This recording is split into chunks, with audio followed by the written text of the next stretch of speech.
નમસ્કાર મિત્રો, ધારો કે તમે હોસ્પિટલ જાઓ અને તમને એવું કહેવામાં આવે કે અહીંયા એઆઈ ડૉક્ટર્સ તમારી સારવાર કરશે તો કેવું લાગે?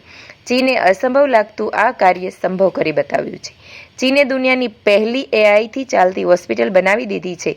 ચીનની સિંઘવા યુનિવર્સિટીના રિસર્ચ વિભાગે બનાવેલી દુનિયાની પહેલી આ એઆઈ હોસ્પિટલનું નામ છે એજન્ટ હોસ્પિટલ, જેમાં 14 એઆઈ ડૉક્ટર્સ અને 4 એઆઈ નર્સ છે.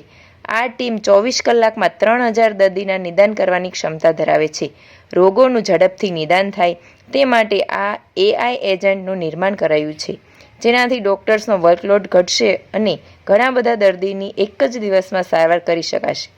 આ હોસ્પિટલના કારણે દર્દીઓને જે હ્યુમન ડૉક્ટર્સની અપોઇન્ટમેન્ટમાં જે સમય લાગતો હતો તેનાથી રાહત મળશે. આ હોસ્પિટલ ઓનલાઈન પ્લેટફોર્મ છે, જેમાં 21 ક્લિનિકલ વિભાગ કાર્યરત છે. રોગોના લક્ષણોને ઓળખવાથી માંડીને સચોટ નિદાન કરવું, સારવાર કરવી અને રોગમાંથી બહાર આવ્યા પછી દર્દીનું ફોલોઅપ લેવું, આ તમામ કાર્ય એઆઈ ડૉક્ટર્સ કરે છે. જો કે યુનિવર્સિટીના સંશોધકોએ એવી સ્પષ્ટતા પણ જરૂર કરી છે કે એઆઈ ડૉક્ટર્સ હ્યુમન ડૉક્ટર્સને ક્યારેય રિપ્લેસ નહીં કરી શકે. હા, તેમને મદદ ચોક્કસ કરી શકશે. સંશોધકોએ આશા વ્યક્ત કરી છે કે આ ક્રાંતિકારી પગલાંથી હેલ્થકેર સિસ્ટમ વધારે એક્ટિવ બનશે.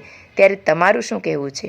જો ભારતમાં આવી એઆઈ પાવર હોસ્પિટલ શરૂ થાય તો તમે પણ ત્યાં પોતાની સારવાર કરાવશો ખરા? કમેન્ટમાં જરૂર જણાવજો. ધન્યવાદ.